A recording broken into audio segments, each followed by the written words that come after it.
এই লোকটা নাকের ডাকের জন্য শান্তিতে ঘুমোতে পারলাম না, মহিষের মতো ডাকছে ও। এসি কোচ নিয়েছি, ভেবেছিলাম শান্তিতে যাব, না ও নাক ডেকেই যাচ্ছে। সারা রাত তো জেগে গেলাম ওই জন্য। রাজধানীতে গিয়েও শান্তি নেই, ঘোড়া বেঁচে ঘুমিয়ে যাচ্ছে মনে হচ্ছে। কি নাকের ডাক, পুরো এসি কোচ কেঁপে উঠেছে ওর জন্য। পুরো এসি কোচের মধ্যে পুরো জোরে জোরে নাকে ডাক দিচ্ছে।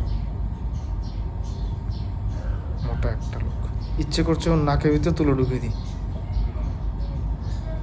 হ্যাঁ, পুরো ঘুমটাই নষ্ট হলো।